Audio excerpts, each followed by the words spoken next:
koutou, tēnā koutou katoa, nā mai haere mai, welcome Nikki. So welcome everybody to the CNR meeting for August. Do we have any apologies to start with? We appear to. Not an apology, not on committee, but I'll slip away at 2 o'clock. So. Fabulous. All right, thank you, Councillor Fulton.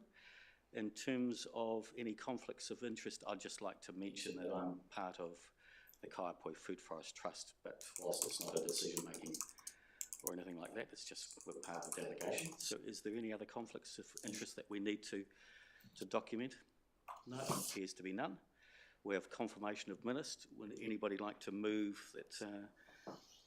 Yep, thank you, Councillor McLaren, seconder.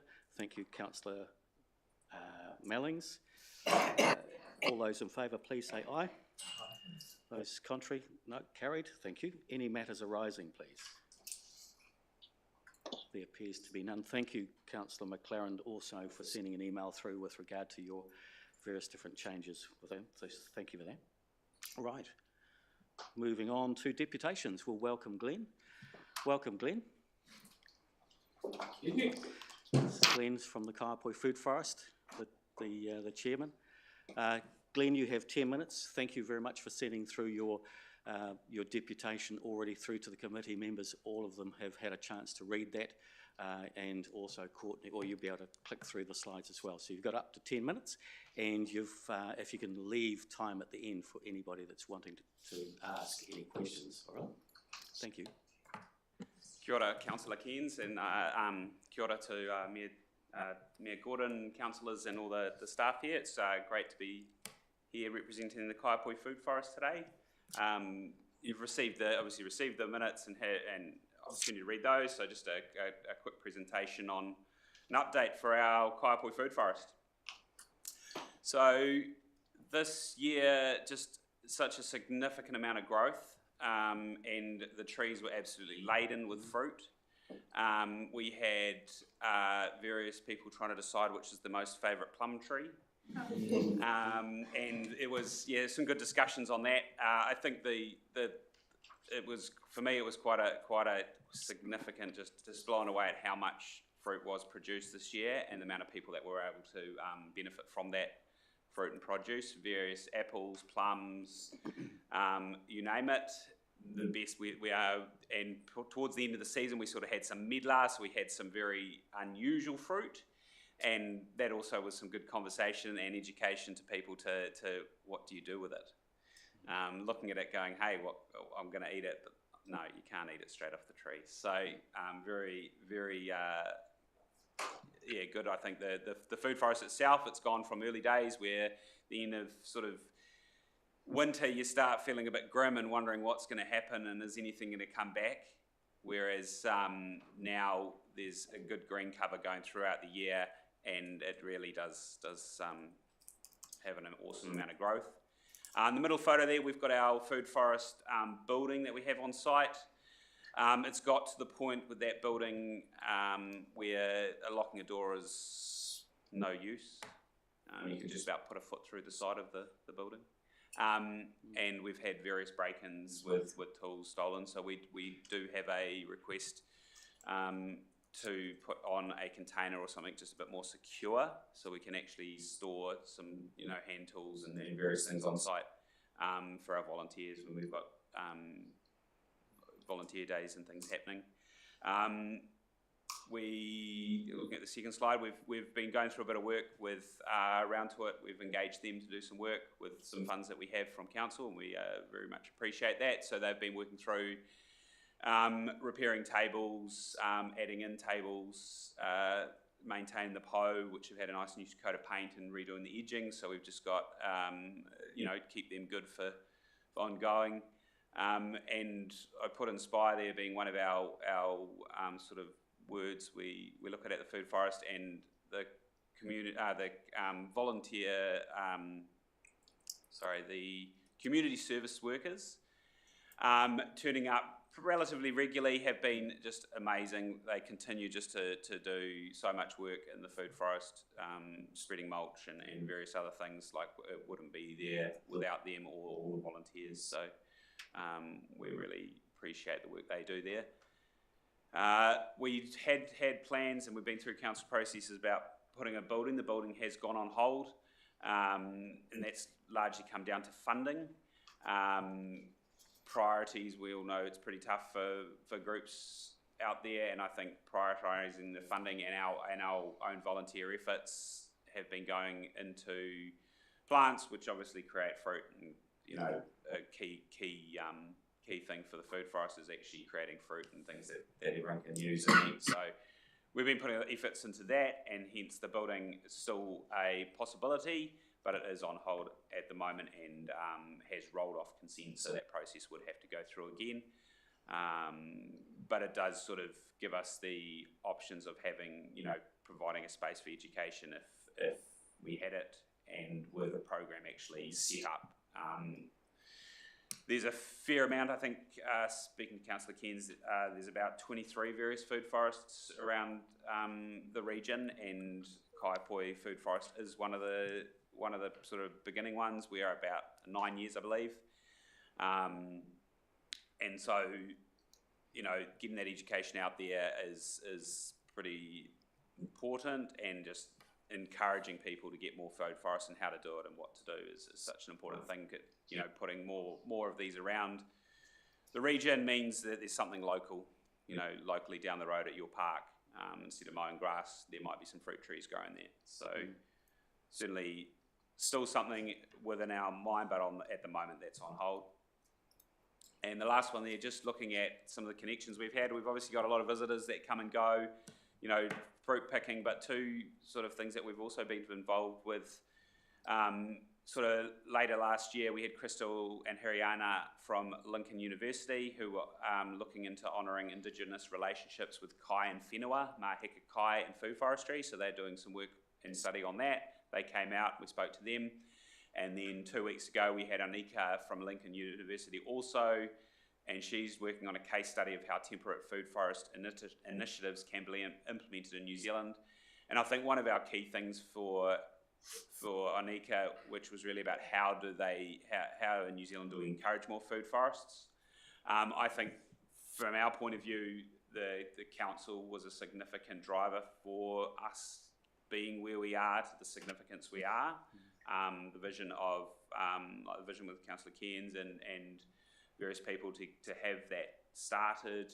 And then I think that was one of the main things we wanted to convey, was it's the council support that has got us going. We wouldn't have been able to get there without obviously volunteers and donations of plants and ongoing donations of mulch, but the support from the council I think is really what has got that to where it is. So that was a key message we passed on to Anika for her studies. So yeah, that's bit of a brief view of what's happening at the food forest at the moment. So if there's any questions. Thank you, Glenn. Right. Does anybody have a first question?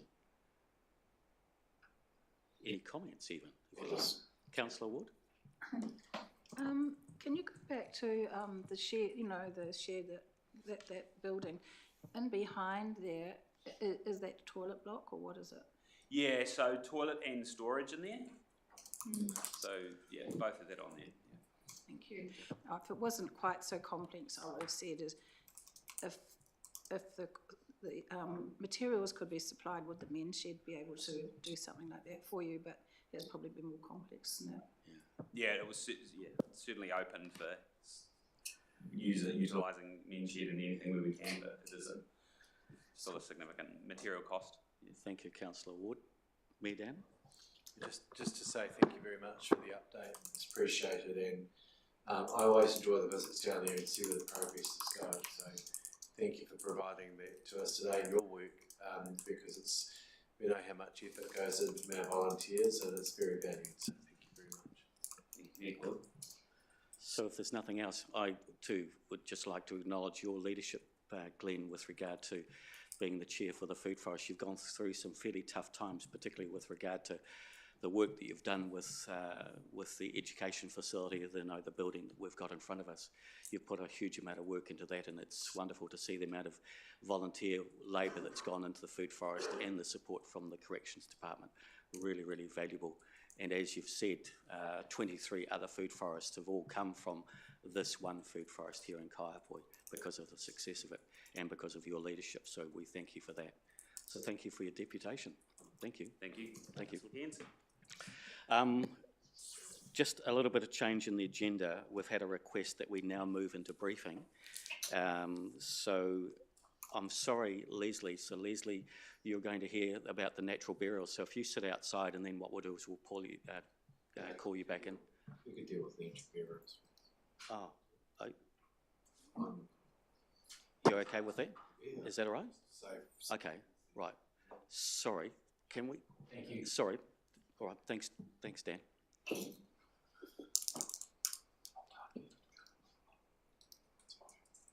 You all That's right. Oh, that was quick. right? Thank you, Leslie. I'd just like to acknowledge Leslie, who was the instigator of actually the staff report coming back about natural burials. So I'm sorry, we've just had a change of thinking. We'll do the natural burials, we'll do the report now with regard to that.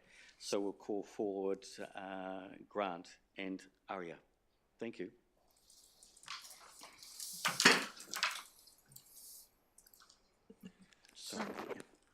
Kia ora, everyone.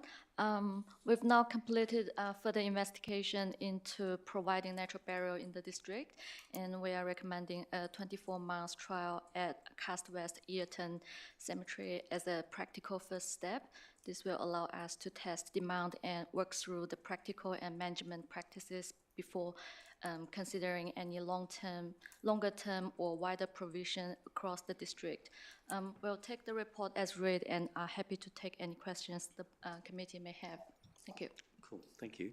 Grant, are you wanting to say anything in addition? You're fine? You answer the questions. Thanks for that. Who has the first question, please? Councillor Mellings, and then followed by Councillor McLaren. Thank you. I might have a couple of questions, if that's all right, Mr. Chair. Thank you for bringing this to us. This time last year, whenever we discussed it, it was quite a fascinating proposal, and I thought, what a great idea. Why hasn't it? Why has it taken us so long to think about it?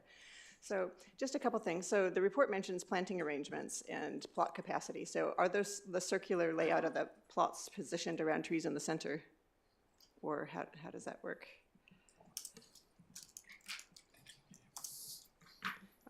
Just on page 25 or page 4 of your report.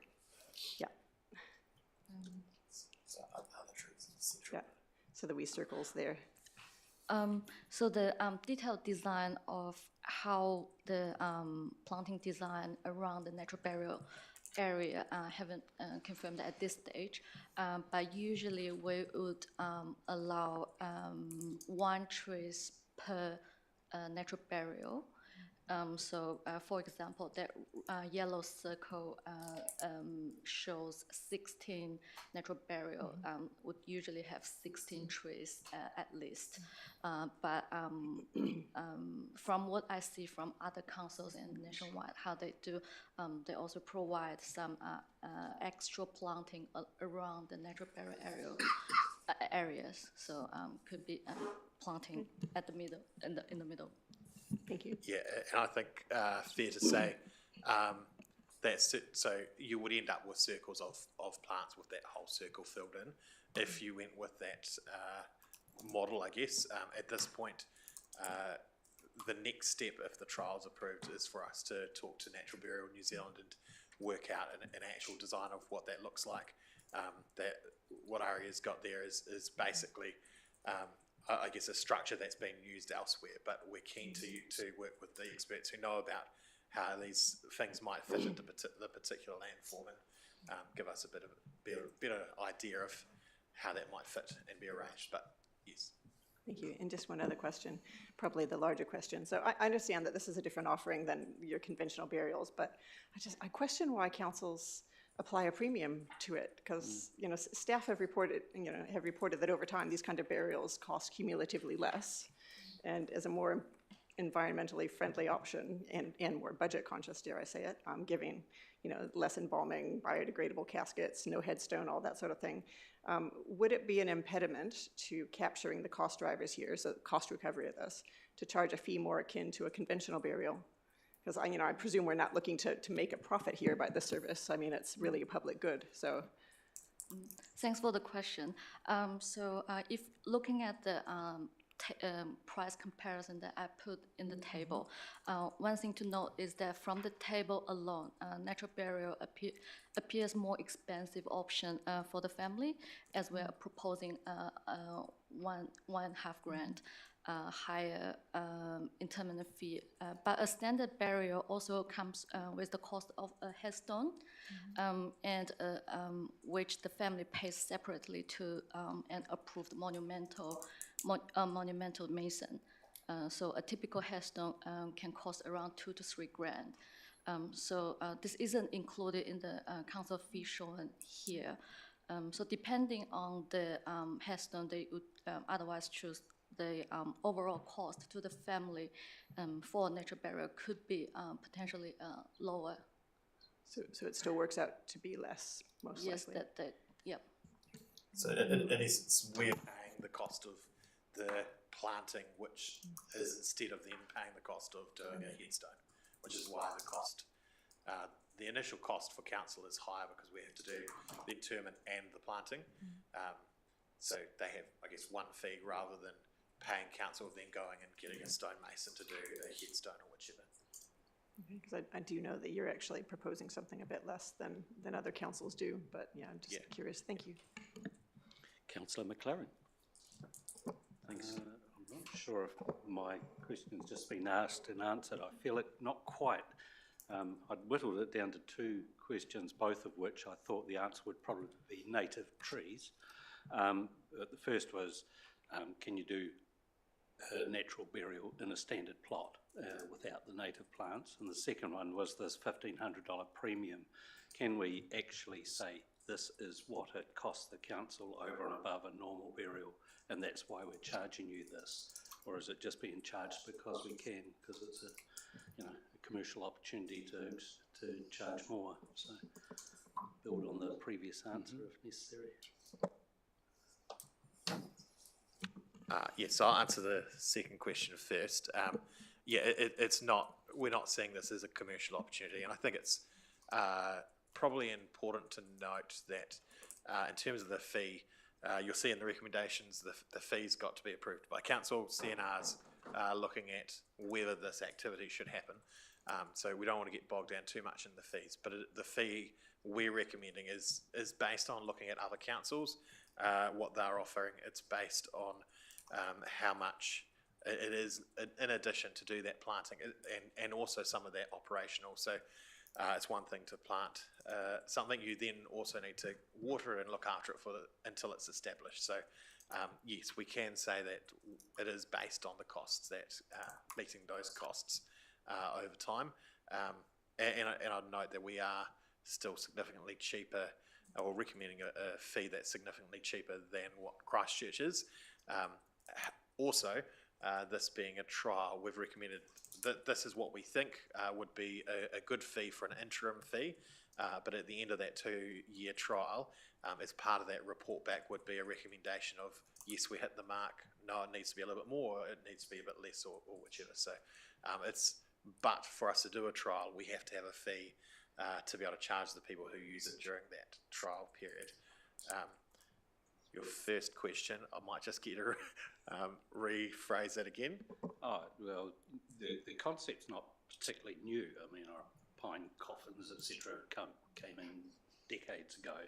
So, but for the native plantings in a circular format or whatever it might be, could someone have a natural burial in a regular plot and just go for the regular fee?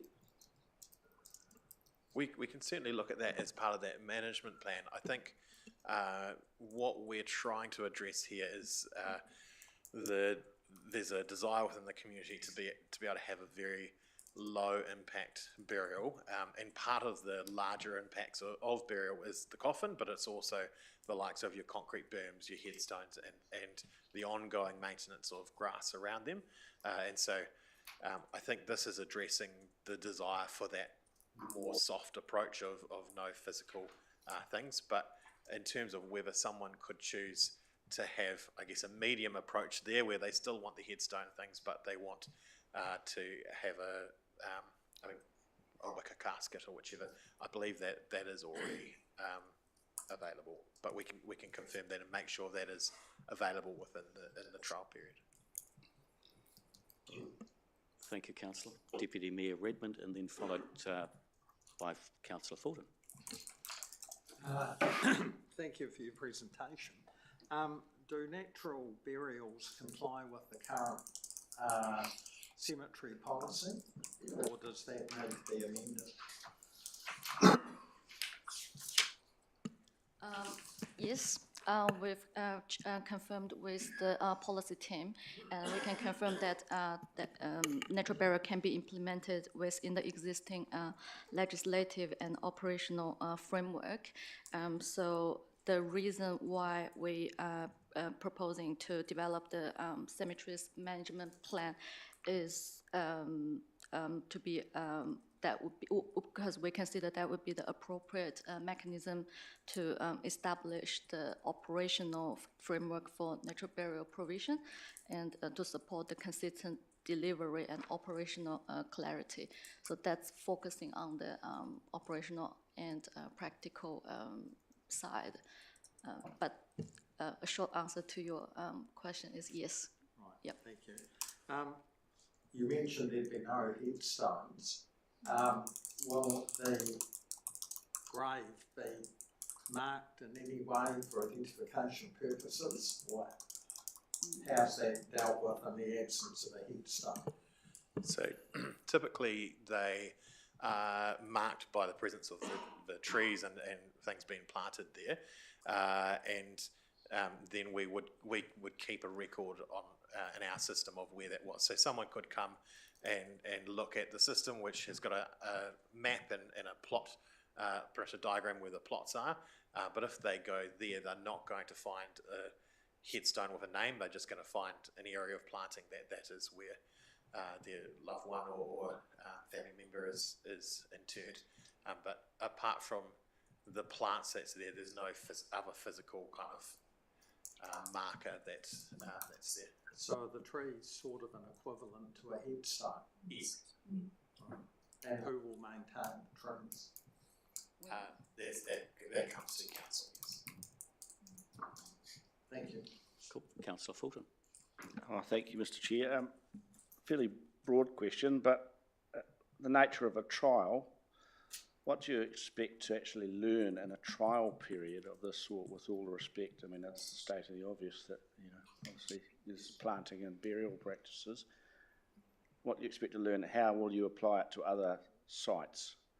Thinking of some of those other sites, one's effectively a wetland out the Anglican Cemetery. Other sites are in much higher demand for burial plots than this one, I expect, will be. So what's the comparability? This is a fairly low use sort of cemetery. One key area would be better understanding the community demand, because from the last presentation, one question was asking, we understand that nationwide and also in the district there is an interest in natural burial, but we don't know the exact demand. So we were hoping that during this trial period we can better understanding what's the actual demand from the community. Yes. Just presuming, if I may, sorry to interrupt, presumably people generally like to be buried in a place of significance to them in their local area. I've been to this, a few of us have been to this site. There isn't a great growth and demand for plots there. So will people actually want to use it, or is it a different principle? Yeah, good question. I think it's fair to say that people have, there's a variety of different reasons why someone might choose a particular plot, and yes, proximity to places that are important to them is important, but also so is the ability to have a natural burial or be buried in that way. And so the idea of having a trial is it helps us to understand how many people might be interested, and it may be that we only get people from within that kind of cust area. It also helps us understand what the design implications and the ongoing costs and what that all looks like. If we look at the likes of Oxford Cemetery, we know that is going to have more demand on it as a cemetery, and so before we go and tie up land for a natural burial area, we want to know how much land is actually required. We want to go through that design thinking, are we going to have a circle with trees in, or how's that laid out, and be quite clear so that we can come back at the end of that trial period and say with certainty to you, this is what it looks like for our district, and this is what it might look like if we were to carry this forward to the likes of Oxford or to one of the other cemeteries, noting the likes of Dixon's Road, currently not developed, and so when we can go through the designing for that, we can put that into it. So it's kind of, I guess, giving us that information to get clear, I guess, evidenced decisions, but also enabling us to enable that type of burying in the process while we're doing it. All right. Thank you, Councillor. I've got a couple of questions, Grant and Aria, and that is, in terms of G, it requests that it's circulated just to the Rangiora Ashley Community Board. Would it be okay if we were to circulate it across all the community boards, because effectively this is the first district-wide natural burials facility? Is that okay? And the second one, in terms of Christchurch, you said that Christchurch is cheaper, but the green burial is 2,925. You said it was cheaper? Sorry, I might have got that wrong way. Christchurch is more expensive, so we are cheaper than what Christchurch is currently charging. So do they charge more? So it says on their website that they're charging $2,925 for a green burial. So how does that differ from 3,600? That will be the interment cost, but you still also have to buy the plot that goes with that. Oh, do you? So they split out their costs. So I think it works out at $4,846 for a green burial in Christchurch. Because when I did the analysis, it actually said that the full-size plot in Christchurch was $2,071. So is that $2,071 plus the 2,925? So that's actually $5,000. Is that right? Because this number we got here is probably outdated a little, so that's probably the 2026. Okay. The price you got, that's probably the latest. Yeah. Because I've already had a signal from somebody from Med down that he wants to move, but I was wanting to signal whether or not the committee or even the mover would be interested in reducing it down to 2,925, because I'm assuming that they still have to buy the plot at $1,000 as well, which is just over $1,000. Is that right? No, so the fee that's recommended there is the full fee. Okay. For the green burial. So that includes the. So that's interment of $1,042. Yep. A burial plot purchase of $1,032. Yeah. So it all comes in at $3,627. Okay. All right. Then the next question I have, in terms of the $1,500, so can you help me come to terms with the $1,500 premium, particularly when you look at the long-term costs of maintenance and that sort of thing would be considerably less than a standard cemetery?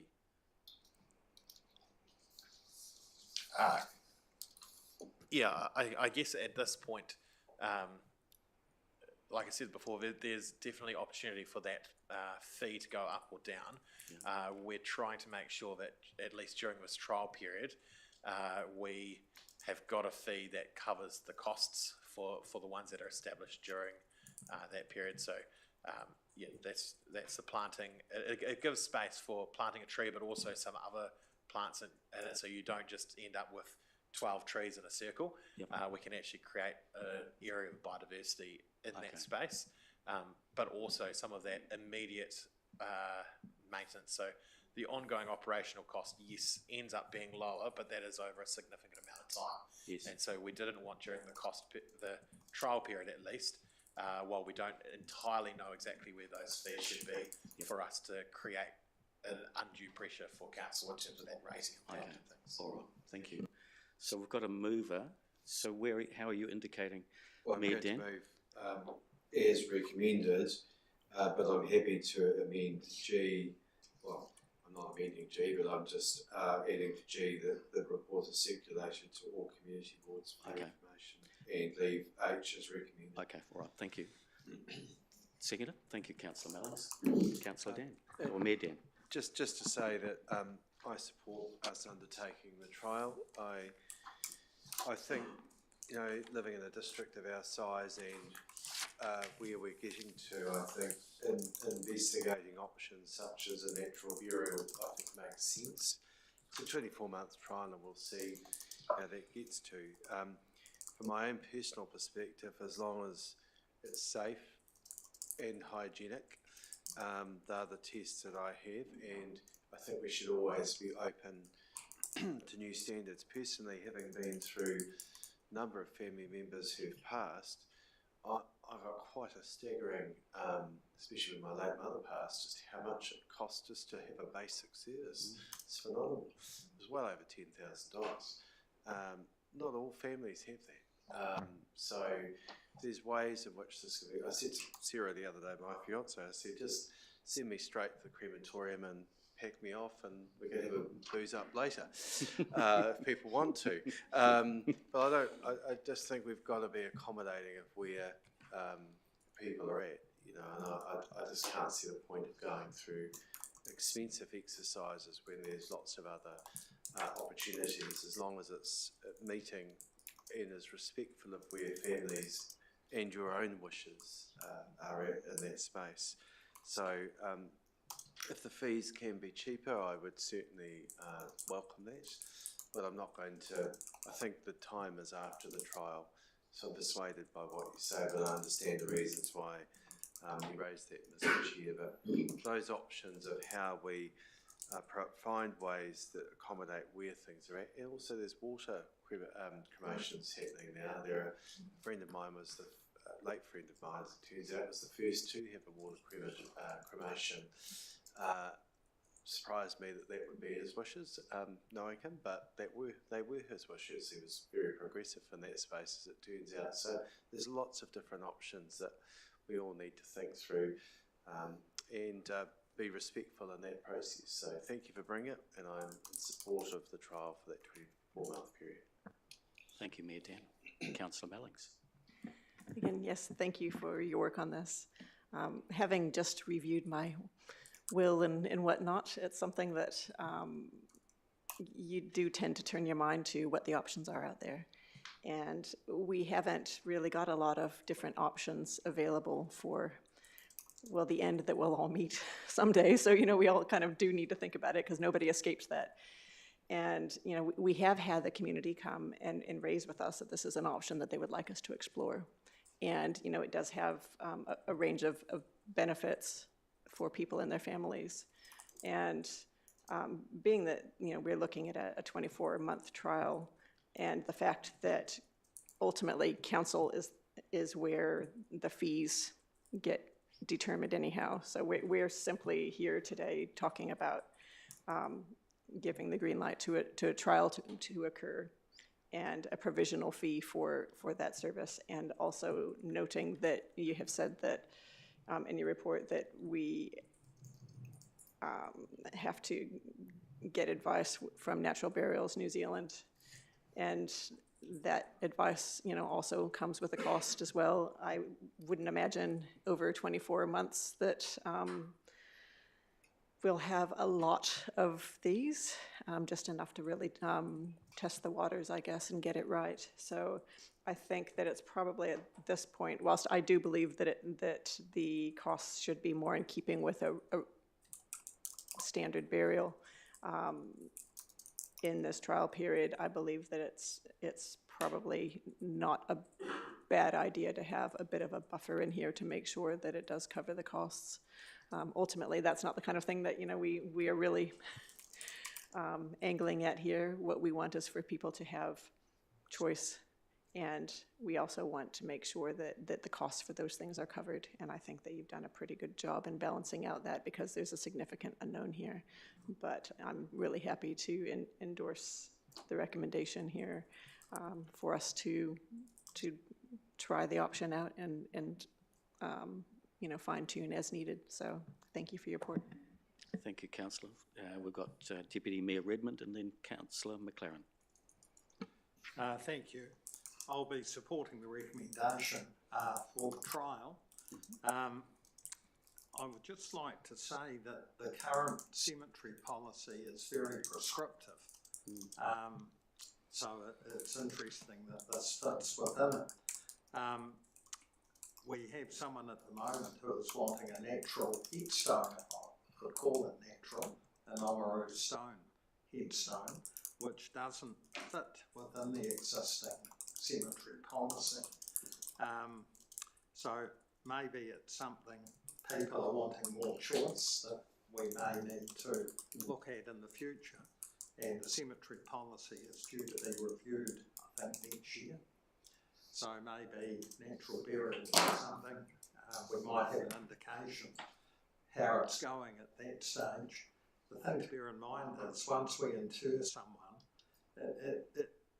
it's a permanent, ongoing commitment. It's not something we can say, well, that trial wasn't successful, we'll bring them back and dispose of them in the conventional way. So that's not going to happen. So I'm all for giving people choice if we can. So I'm happy to support the trial. Thank you, Deputy Mayor. Councillor McLaren.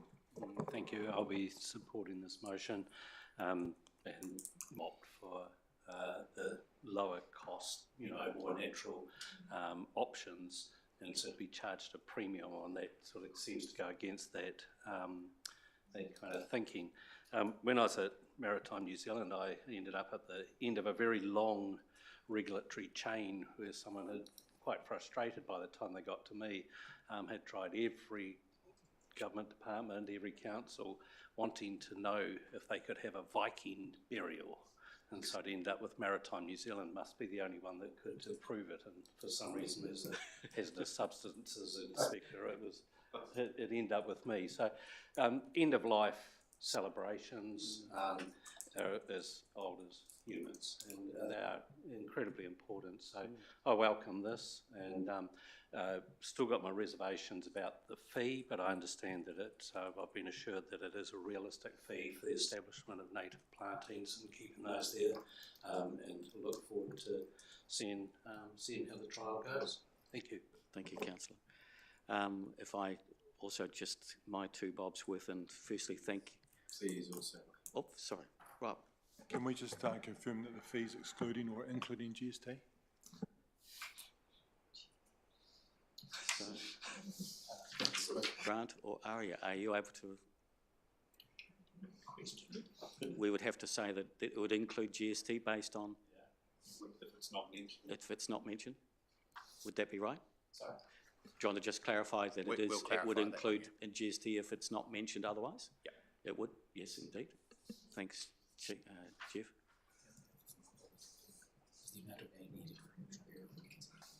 Okay, righto. We can confirm that when it comes to council. We'll make sure we've got that. Fabulous. First of all, I'd just like to acknowledge Leslie Hurley, who actually instigated this report to come back to the committee first of all. So thank you very much, Leslie, for doing that. Since Leslie raised the issue with myself, I've actually done a lot of research and watched a lot of videos with regard to people celebrating the passing of a loved one in different ways. And it's wonderful that this council is, let's see, open to actually exploring new ways of actually celebrating somebody's life in terms of having natural burials. And I was also similar to Deputy Mayor Redmond. We've just buried my mother-in-law, my father-in-law, and we just used a stone that they used to always have at their doorstep, and that was their headstone. So that certainly wouldn't be able to be used in the Waimakariri district. So I look forward to updating those, the bylaw with relating to the burials, because can we actually put a stone at a natural burial site as a way moving forward to have a place where that person is actually remembered. So I'll be supporting this recommendation, and thanks for the staff for all the work they've done and behind the scenes to bring it towards us, or bring it forward to us. Mayor Dan, would you like to have a right of reply, Just please? briefly in right of reply, I definitely support us reviewing the headstone view. I didn't realise we had such a firm policy as that, so I'd like to see that because, and have a think about that. I have no problem with people using honorary stone. I'd love to know the rationale why we think that, and there must be a reason, but it'd be good to talk that out with my late grandmother. Is buried at Avonhead Park. She liked that cemetery because it had no headstones. The council has subsequently, for a number of reasons, have reviewed that. There are now headstones there. We finally put a little plaque when my grandfather died last year on the top, just a small plaque, but it was something that I had never thought of before because where her plot was. We just never knew, it was never to have a headstone, so things change over time. So I guess that's the point of what I'm saying here, is that we can review things and see what's appropriate. If there's a reason why, I'd love to talk about that, but I'd like to make it as sympathetic and as reasonable for people who go through that. It's pretty hard, any family that goes through a passing, and there are different ways in which you want that recognised and it's appropriate, and as flexible as we can be, I'd like to see us consider that. So again, I'm supportive of this as a trial. If we can get those costs down, that would be great, and perhaps hopefully that is inclusive of GST, but we will hear when it comes to council. Thank you, Mayor Dan. I'll put it to the vote. All those in favour, please say aye. Those contrary, say no. It's carried. Thank you very much. Thank you, Grant. Thank you, Aria. Right, now we're going to move into briefing. So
We've got Luke.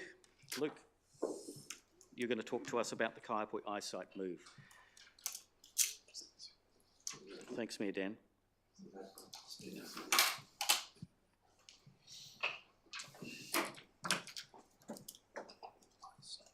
There's absolutely no question around ownership with this facility that we will be talking about, thankfully. Look, I'll take this report mostly as read, and it's around the operational component of taking the eyesight functions that were formerly with Enterprise North Canterbury and then placing them within Waimakariri Libraries, so putting those functions into council. The report is mostly around that operational component and the cost saving involved. But I will say that there's an alignment of values with bringing this work into libraries. Most of the people that eyesights engage with these days are those that are digitally disadvantaged, perhaps disabled, high elderly component as well. So it's quite, I guess it's well aligned with the other things that we offer, whether that's digital inclusion, work, and it's also another way of activating space which within a destination library. So people already gravitate to Ruatani Whakaiapoi Civic Centre for this sort of information. So we've already been sort of operating in this space for quite a long time. So just a bit of context there, and absolutely happy to take questions.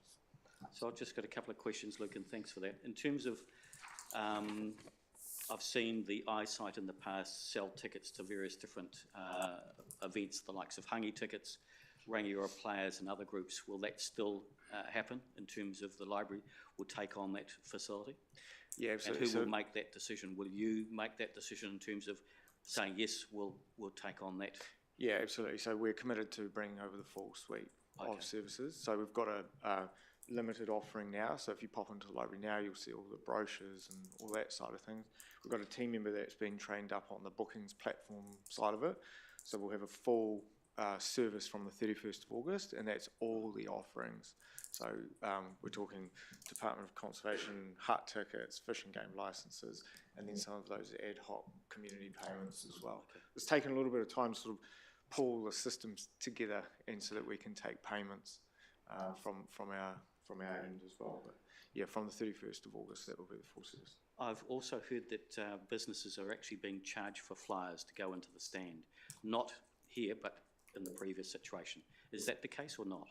They were previously, and there are various commercial models with eyesight, so I can't speak to how all eyesights operate.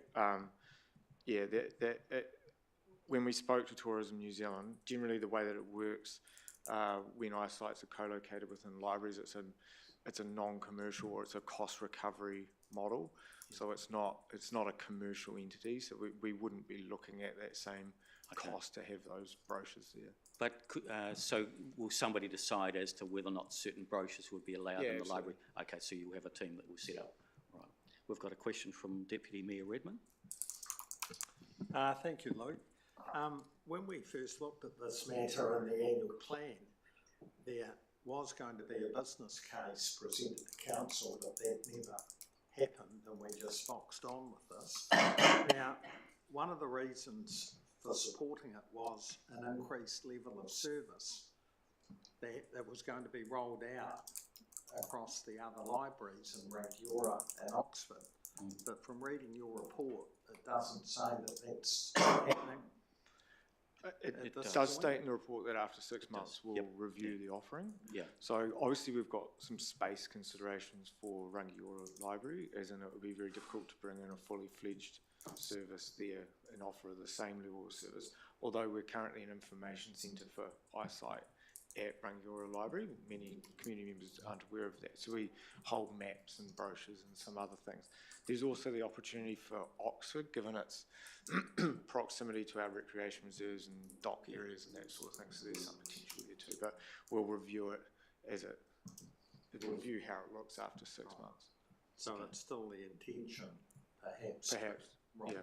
Right now we don't have a good grasp on the volumes, so we'll see sort of where it lands and what resources required. If I come back to the business case, what are the additional costs you're incurring by operating the eyesight? The software licenses are about $300 a year, so it's a significant cost saving. Labour costs? The labour Staff? cost is a staff member at 0.8 FTE for the next 6 months. And that cost has been met by a role that we funded as part of annual plan, which resulted in some efficiencies that we made with our operating budgets. We've been able to find that cost within existing budgets. Okay, thank you. Does anybody else? Councillor Powell? Could we add into the recommendation that after 6 months, that there will be a review? Because at the moment it's just a summary point. I'd rather see it in the recommendation. Yeah, absolutely. So an F would be a review after 6 months. Does that sound reasonable, Luke? Yeah. Have a report back to this committee in 6 months in terms of a review. So maybe that's... Yep. 1.3 probably really covers. Yep. You might like to cut it down a bit. But effectively, so F would be a report back to this committee with a review of the operation within 6 months or after 6 months. You're happy with that, Luke? Absolutely. Do you want to put dates on it? Sorry? Cool. Because it's fully functioning from the 31st of August, so Yep. 6 months. I don't know the exact. CNR meeting is. I don't know Yeah. whether we have one in April or whether we have one in. We usually do, yeah. I'll have a look into that. Right. Any other, would you like to move then that, would you like to move then? Thank you for moving the recommendation, Councillor Powell, with the amendment or the addition. Yes, So the addition. Yes, so- I will move that with the addition. And Councillor McLaren is going to second it. So would you like to say anything, Councillor Powell? Yeah, I mean, I've seen the setup to date and I think it will be good, and I think it does cement the library as the centre where people come for information, for, you know, everything that the library offers these days, which is not just books. So I think it really does cement the library as the centre. I would be interested to see the review after 6 months, which is why I added it into the recommendation. So I think you've done very well getting it to this point where you know it's going to be fully operational in a very short period of time. So well done. Thank you, Councillor Powell. Councillor McLaren. Thank you. Yeah, look, I think this is just a natural fit. If I look at it through the lens of someone who's visiting the town who didn't even know the town existed, that they drive in on their camper van and park up and go for a walk around admiring the new balustrades all over the bridge and enjoying the cafes and the river. They were naturally drawn into Ruataniwha, a beautiful building where they would be provided with everything they might need in that wonderful town, including the services from the eyesight. So well done. It's good. Thank you. Anybody else? I'd just like to make a comment in terms of it is an increased level of service.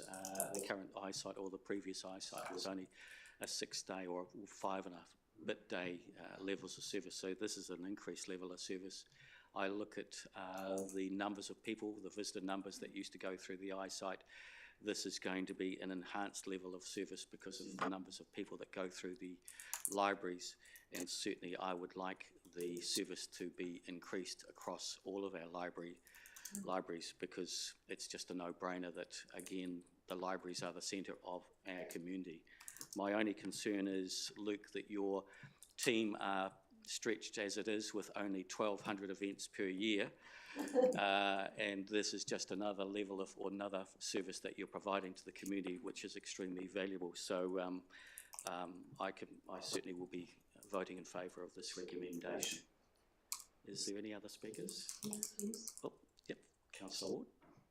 Thank you. I look forward also to the coming to Rangiora as well, but I really want to say, Saturday I just popped in quickly to get some library books, and the atmosphere in there was amazing. there was a person playing very lightly on the guitar, which just sort of set the tone. There were kids, and there were mums and dads, and there were oldies, and there was Dad showing his 2 children the fish in the fish tank. The whole place was just a very welcoming, warm, vibrant facility for everybody. And so a big thank you. I was very proud. I appreciate the feedback. Saturday was quite crazy for us because we had the principal of Rangiora High called me up late on Friday afternoon and said, can my film students come in and do 48-hour film fest in the library? So he said, we've got 3 students coming in. I briefed the weekend team, and then it turned out that 30 students showed up, and they were all filming in back rooms, and then yes, we had a guitar player as well. So it was, yeah, no complaints though. No, yeah, I was quite surprised, to be honest. Reminded me of years ago going into the hotels in Christchurch with the piano playing, or into Ballantyne's or somewhere where the piano was playing while you were shopping, and you know, that sort of brought back those memories for me. It was lovely. Thank you, Councillor Ward. Were you wanting to say, Councillor Mellings? Yep. I am laughing a little bit. You might have seen me look a little startled a minute ago because literally Councillor McLaren took the words from out of my mouth. I thought he was reading my mind because the words natural fit just came to mind. And I went, how did, and then Councillor Cairns, of course, also brought up the fact that this will be a raised level of service because there will be better hours for this service to be accessed. But the only thing I can really add to that is that it's an intuitive place to look for this service. And because it's a natural fit, and the hours are better, and you know, it's a great facility as it is with all of the offerings that it has, and it just makes sense to do this. And I do wonder, you know, what the 0.8 for FTE for 6 months might do. I suspect that might morph into something a little bit more permanent, but we'll wait and see what happens with that. But and I also note that the reduced offering and the recommendations was talked about from the 13th of July to the 31st of August. Well, gosh, that's only 12 days from now. So that so-called reduced service is almost, that period's almost gone already before the report even hit us. So, you know, I look forward to seeing it fully fledged and out in the wild doing what it's meant to be. So, yeah, thank you for the report. Wonderful. Right, a reply, Councillor Pelham. No mention of no-brainer. Would I do that? Natural fit. Levels of service, etc., etc. Yeah, I would, as I said, I would like to, you know, I'm looking forward to the review in 6 months to see how it has gone at Kaiapoi. I do have some concerns around Rangiora Library about how much more you can actually fit in there before it goes kaboom. It is, yeah, but it would be good. Yep. The challenge there is also the fact that, you know, on a busy day, we've got 900,000 people coming through, and it's giving those people the required time and attention. So we want to provide a good service. So that's why Kaiapoi was such an ideal location for it, because we've got the space and the time. It's a little bit quieter, and that's a way of activating that space and building that audience there as well. Can I just, thank you, Councillor Powell. Do I, as a quick question, so if somebody turned up at the Oxford Library and said, look, I want to find out some information about the dock huts, would they be able to be transferred through to somebody sitting in Kaiapoi that could answer those sort of questions? Is that the sort of thing that... Yeah, so the person that's in this role is basically customer facing all day. So they're not sort of sitting around waiting for the phone to ring or someone to come in. So they're basically customer facing, so they've been trained in the library side of it. The person that we've actually got is the ex-Manawatu District Council and has worked in libraries there and within the tourism sector. So we've done very, very well.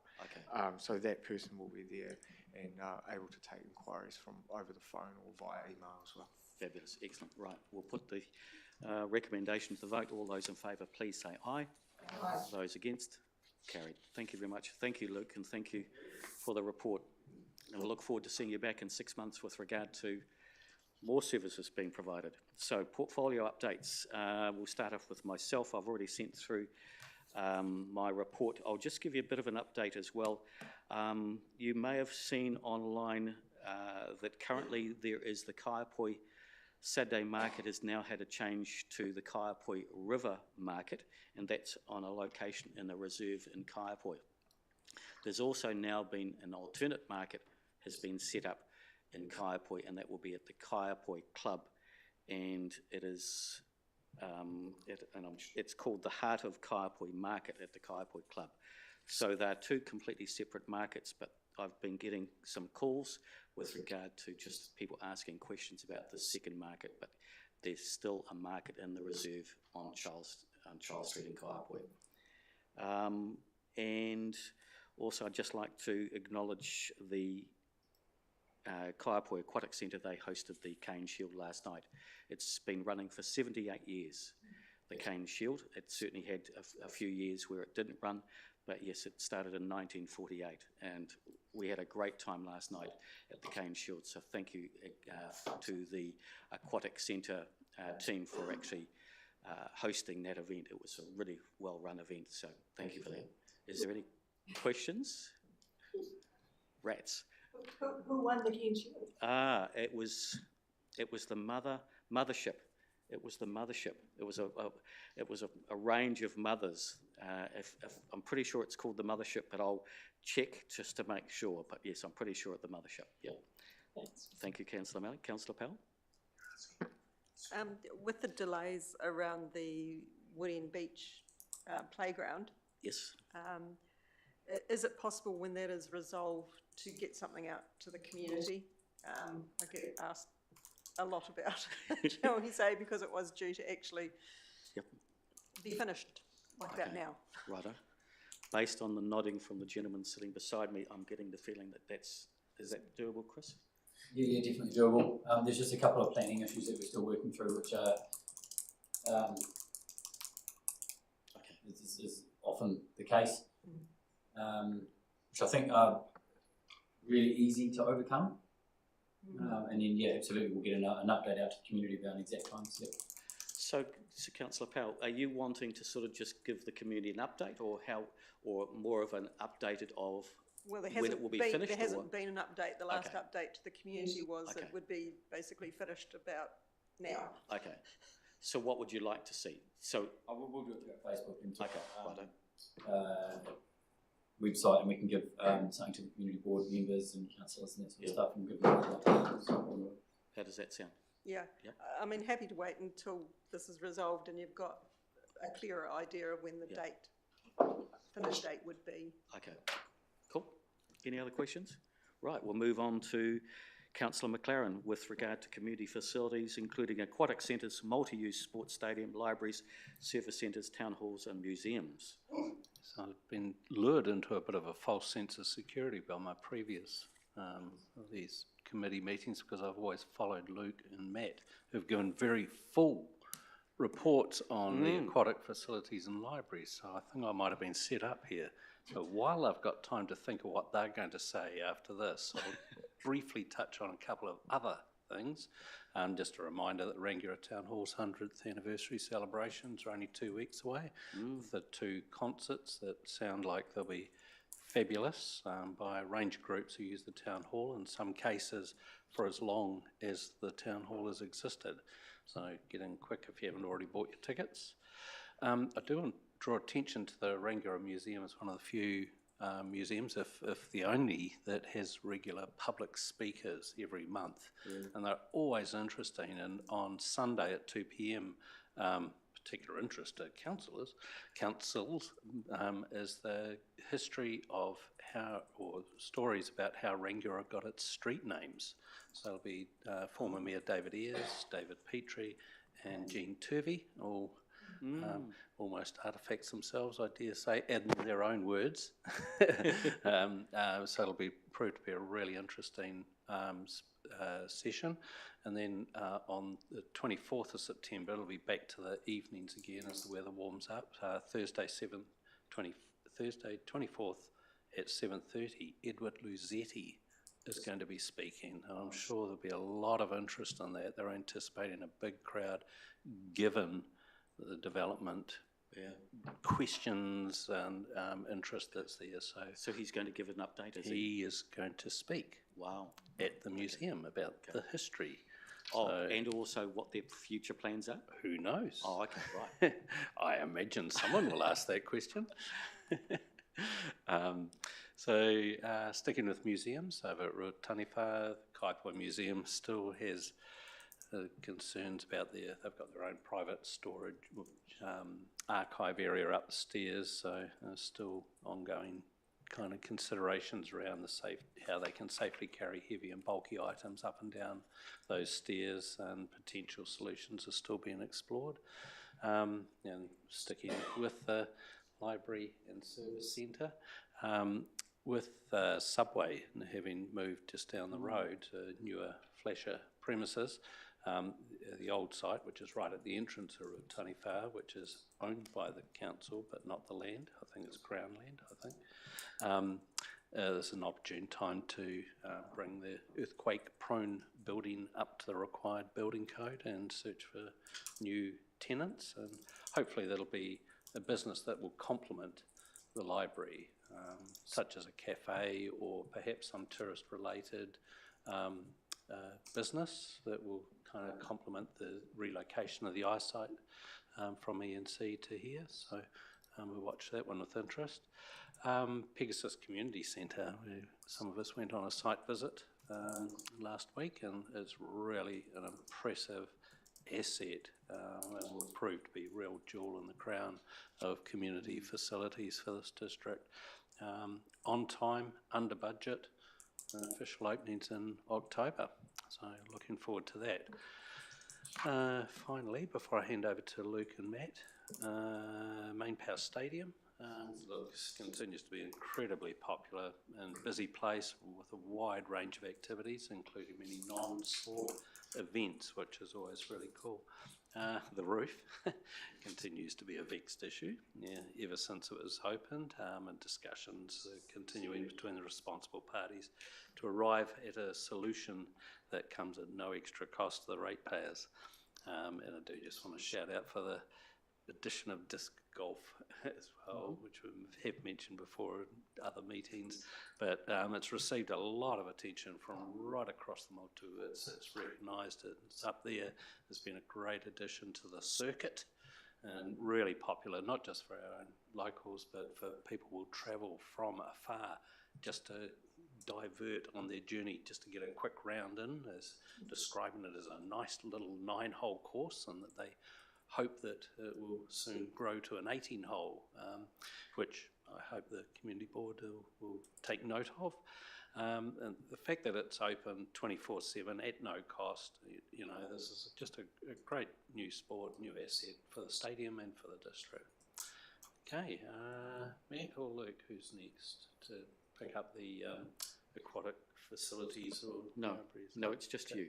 It's just me. Just you. The libraries, whew, hundreds of thousands of people go through them, and lots of books, and 6,500 events a year. I think No, I heard 1,200.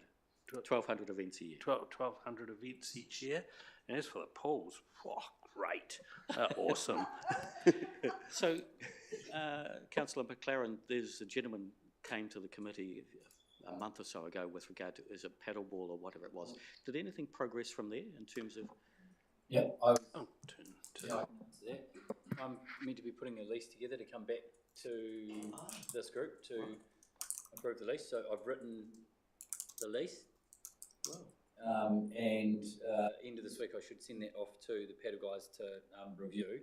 Wow. And then we'll have to then bring that lease back for review here before we sign into anything with them. So obviously with those leases there's lots and lots and lots of different clauses that you've got to go through and make sure that you've got all of the volume up or down on each of those to make sure that we're managing risk appropriately, managing the land appropriately, etc. So yeah, I Fabulous. sent that off today, this morning actually. Oh, wow. All right, thank you for that. Is there any questions of Councillor McLaren? Right, Councillor Powell, you're going to tell us all about community development and wellbeing. I'm really lucky because I have Tessa who gives me a wonderful update. So here's some highlights. And there's plenty of highlights, trust me. So in the youth area, the youth action plan, so that's been adopted, and some promotional video and reels are now being developed and it'll be a district-wide promotion to launch the new youth action plan. The launch event will take place on September the 17th at Main Power Stadium from 7 till 9 p.m. We've just had the Ashley River clean-up. Around 30 youth councillors and Y Youth took part in that. It's a regular event, and they turn up in their droves. The Youth Futures Employment Expo was held with really good attendance at Main Power Stadium, and I understand there was over 75 exhibitors. I wasn't actually able to make it, but from the pictures I saw online, it looked pretty lively. So the Mayor's Task Force for Jobs, there's been at least 2 new placements in recent weeks. Part of it is around having, they have a hub of weekly job opportunities. They have quite regular attendance at that, and the support that young people get there is around preparing their CV, interview skills, driver licensing, and personal development work. So the Mayor's Task Force for Jobs is doing really, really well. Another big one in the area, and there's been a lot of work going on in and around in the background, is around the homelessness problem, and there is just so much happening in that area. So there has been the appointment of a homelessness response navigator, and they have started with the Salvation Army. That's been funded via the Department of Internal Affairs, and an application has also been made for funding for a pastoral support navigator role, and that will be considered in September. So there is also some funding from the Ministry of Housing and Urban Development, otherwise known as MHUD. I feel like you're swearing or something when you say that one. And that is for additional outreach support for a 12-month fixed term. So there's been a contract signed between Salvation Army and Methodist Mission around that, and that will cover a social navigator role, which will work alongside the navigator lead to support those living in unsafe and inadequate housing situations. So there is a lot of other work happening in the background as that, but it's starting to come together, which is really good. Welcoming communities, so there's staff are working on a Welcoming Week campaign, because Welcoming Week is coming up, and when is it? It is the 4th to the 13th of September. So there's work happening there. They're looking at capturing the cultural diversity within council staff, including those who are multilingual, and they're getting some good responses to that, which is good. And there's also work on a cultural competency program for people leaders across the district. Food resilience, we hear a lot about the food resilience. So Food Secure in North Canterbury are planning to establish a regional food resilience governance group. And sort of there's been staff are working with various business units to identify what council's role should be in supporting a more food resilient district, and also what is actually happening in this space. Kaiapoi Men's Shed now have their permit for their new build and are well underway, and staff are exploring interim options for community space in Kaiapoi. And just in general, there's a lot of things that have been confirmed. Kaiapoi High School are going to run the successful Loves Me Not program next year as part of their curriculum, which centres on safe relationships. Parenting workshop on addiction in its various forms was attended by nearly 60 local parents. And they also actually had, it was held at a time when there was a bit of sickness happening around the place, so they actually had quite a few apologies as well. So they managed to get 60 attending, plus a lot of apologies.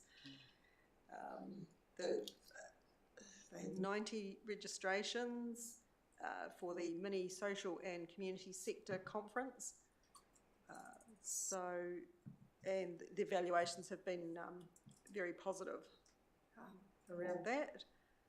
What else has there been? All sorts of things. So other upcoming events are the North Canterbury Disability Expo, that's on August the 29th at Rangiora High School Hall from 1 to 3:30.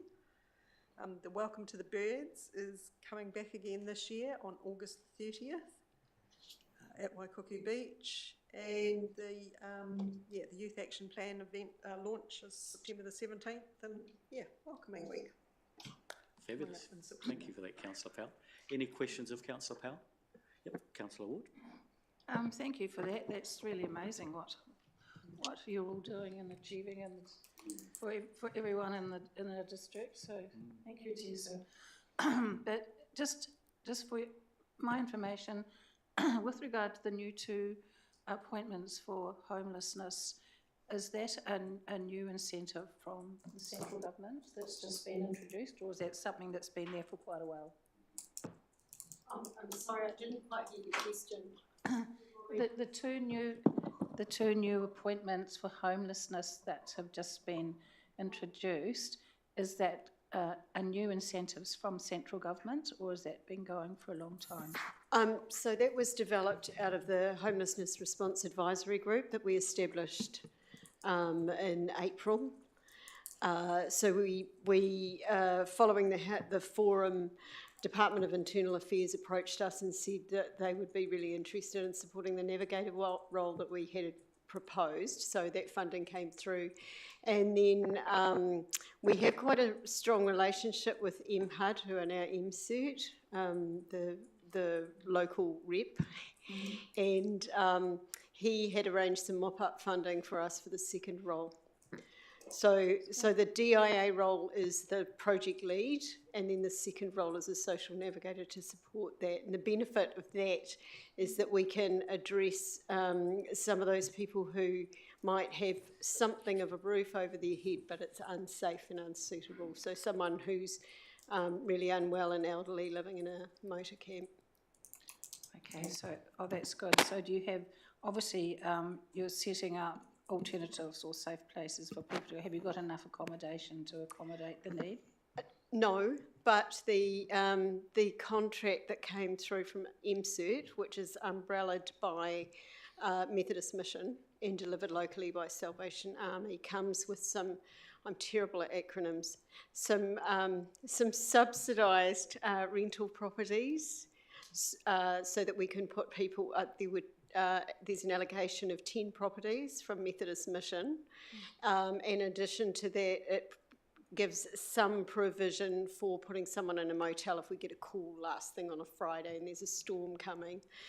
There's also funding there for set-up costs, so to set someone up if we put them into a place, and some reasonably significant funding for evaluation, because both contracts are fixed term for 12 months, so we want to make sure we do a really good evaluation so we can get sustainable funding. And so, just the last question, are people really appreciative? You don't have, like in the past, we tried to talk some homeless people into looking after them and they didn't really want it. So do you still have that issue?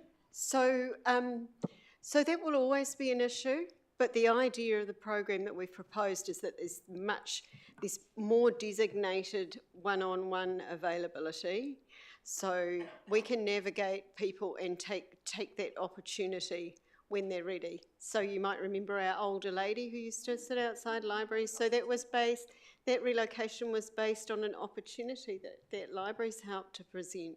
So just making sure that you've got those relationships the whole time, they're more likely to you're more likely to get a positive outcome. Sometimes it takes a while, but making sure that there's that triage system through the website and that people are visited regularly, so you just capture the moment. That's the plan. Thanks for your great work, Tessa. So following on from Councillor Ward, Tessa, in terms of, so the navigator and the social, can't remember the actual person's. Social navigator. Exactly, that one. The lead. So they will then feed back through to Salvation Army, and then they report to you as well, or how does the council fit in? No, so how, you may remember when we had the housing forum, we had that kind of model. Okay. So what happens is council has a microsite which goes live in a couple of days, or today, and that's a one-stop shop referral portal. So anything that we hear about gets fed through that. That helps with our evaluation. That's picked up by the homeless response need and responded to or triaged. So there's also, you might remember that there was a round table, a homelessness response round table of agencies. So that's under development. We're just finalising who's going to be on that, what that looks like. There's quite a bit of work in that because it needs memorandums of understanding and privacy issues and so forth set up. But for the time being, there have been 3 or 4 clients in the past few weeks that the new response lead has picked up, and he's responding the way that we always have, and that's to take people to MSD, to log them and start working with them. And do I assume then all of this information then gets fed back to the government so that they go, okay, we need more social housing in the waimakariri to support? Is that right? Is that so we have Sarah Wiley, who you may remember from post-earthquake, some evaluation work that was done there. Right. She's preparing an extensive evaluation, and we hope to have that prepared for the end of April so that we can build a case for support for sustainable funding.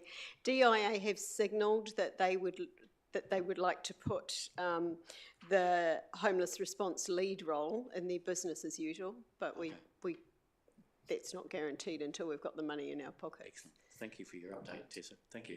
Any other questions of Councillor Powell and also Tessa with regard to... No? All right, thank you. Thank you, Tessa. In terms of arts and culture, I've already sent through the review or my portfolio update. I'd just like to add to it that if you go to the Kaiapoi Library, you'll see, I think it's called a kahui. 9 schools from the Waimakariri and also parts of Christchurch came together. Now, it used to be that government would fund a kahui or a collective of schools coming together, and they'd put on various different events and all sorts of other things like sort of kapahaka and like this art or maths into art program. Government aren't funding that anymore, but the schools are actually still collectively working to actually work together to actually put together events. So if you go into the Kaiapoi Library, you'll see maths into art exhibition there. In terms of Art on the Quay, Waimakariri Pottery Group have actually got a wonderful exhibition on there, as well as the siblings exhibition, which is actually at the Chamber Gallery here in Rangiora. And I tell you what, that siblings exhibition is quite outstanding in terms of the artistry. It is not what you would normally consider pottery. It is art. So from Susan Andreas and Michael Michaels. And I also visited Hello Darkness, which is the Oxford Gallery's latest exhibition. And the wonderful thing about the Oxford Gallery is that they suspend or can suspend artwork from the ceiling. So as you walk through, it's not just around the walls, you actually have to walk around some of the exhibitions. So well worthwhile getting out there and actually seeing some of the exhibitions which are currently out there in the community. Any questions of my portfolio update? Thank you. Excellent. Right, we'll move on to Deputy Mayor Philip Redmond. Thank you, Mr. Chair. Councillor McLaren took one of my topics, subway in Kaiapoi. The Property Assets Working Group met last week, and this is just a highlight of some of the topics. As far as the subway premises are concerned, seismic strengthening is occurring, and the aim is to get it to 88%. It says 880%, but I think it's in the order of 88%, 80% maybe, of the new building standard. It's going to cost about $100,000, which is well below the budget of $350,000. So there's a saving there, Councillor Bartle. The property, however, is on reserved land under the Reserves Act, so leasing is permitted, but tenants have to align with reserved purposes. So notwithstanding what's happened historically, that may restrict some of the types of tenants who may be interested. We had a deputation from the Kaiapoi Club giving an overview of the community services that they provide and an update on their current financial position. And I understand that's going to be the subject of a briefing within the next few weeks. Another can of worms, it's a wee bit like the Oxford Hall that we were talking about earlier. There's a property in Cust, 1683, that the council owns. It's a very much multi-purpose site, currently used by Fens, adjacent to an old Plunkett building, and there are other people, neighbours, using the septic tank system and so on. That system is failing. So after looking at various options, the recommendation is to convert the existing treatment plant, currently servicing Fens, to a sealed holding tank. Talk to affected neighbours and people about future wastewater arrangements, and if we do that, it's a sort of fairly practical, cost-effective, short to medium-term solution. In Courtney Drive in Kaiapoi, a resident had approached the council about possible sale of their property to the council. The property is, I think, the only last remaining stayer from the earthquakes, and it fronts the river and it's upper right of way on Courtney Drive next to the Mahingakai area, if you're trying to locate it. We concluded that there was no strategic, operational or service delivery benefit that would justify council purchasing it. So everything in that area has been planned around that property, so it wouldn't really add anything to what we're wanting to do. The corner shop development down at 70 High Street, there was an update from Murray Irvine, and that project is on track, should be completed in December. And some tenants have been lined up with a fit out likely to be completed in early 2027. In terms of elderly persons housing, 18 of the 20 units at Courtney Drive are now occupied. Some slip hazards caused by winter icing have been addressed. In Durham Street development, a resource consent has been granted and a building consent lodged. Construction of those units are expected to commence in October and completed during next year. Tyler Court is getting refurbished and 12 units are in the first stage of that, and that's expected to take about 12 months. As with all things, nothing straightforward, and some structural issues were identified due to historic ground conditions. The current occupancy is a pleasing 88.6%, with 15 vacancies across the portfolio. 9 vacancies are unavailable for letting due to refurbishment, fire damage or structural issues, and the housing list remains about 40 applicants. The other thing you might be interested in, Abbeyfield signed a memorandum of understanding with the council. I think that was a couple of weeks ago, maybe 3 weeks ago. Staff have appointed additional staff to deal with our increased portfolio of elderly rental housing. And the team say they've got about 40 small and modest-sized acquisition and disposal projects in progress.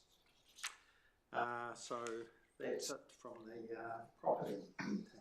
Thank you, Deputy Mayor. You said with regard to the elderly persons units, 18 out of 20 of the new ones in Courtney Drive are full. There was a waiting list, I recall, of around 50. When will the other two be filled? Or is it just a timing issue, is it? It's just a timing issue. They get filled at the moment. I think it's 19 out of the 20 now. Okay. So yeah, they're definitely. What we were originally doing is trying as hard as possible to get doubles into each of them. We managed to get 4 doubles because obviously with the doubles, they're larger units and we get more money for the doubles being in them. But we had to make the decision eventually. We can't have them sitting around with no one in them, so we've put people in them. Fabulous. Thank you. Any questions of Deputy Mayor? Fairly well occupied. Yep. And Meadow Street is the insurance one that's Meadow almost Street, finished, that was isn't it? one with fire damage. Yes, yeah. Cool, excellent. Under construction now. All right, fabulous. Any questions of Councillor Ward? Thank you. You mentioned that the Bank of New Zealand corner is going to be finished, Bill, in December with them inputting early 2027. We're also programming new stormwater through High Street at some stage. It would be, I just would once again like to highlight that it would be really disappointing for those people going into that new building if they're only just in there and then suddenly we uproot and the High Street to put in the new. Just around the actual timing of all the works and stuff and how they're going to manage it. It's just that I just want to remind everybody just that of that timeline and trying to avoid opening of a huge new facility if we're going to upgrade the roadway just after they open or something like that would be really, really bad. We'll hear what the report is that's coming. Certainly feedback from the business community on High Street, Councillor Ward, is that communication from the council staff with the business owners have been exceptional. They've been very well informed in terms of what, or the timing of when the work is going to be conducted. So it won't interfere too much with the trade. Thank you. Yeah, thank you. We don't have Councillor Doody here with regard to housing. There's no questions, no urgent business, so I'll move from the chair that we moved into public excluded. Can I have a seconder? Councillor Powell. All those in favour, please say aye. Aye. Contrary? Carried. Right, we now move into public excluded.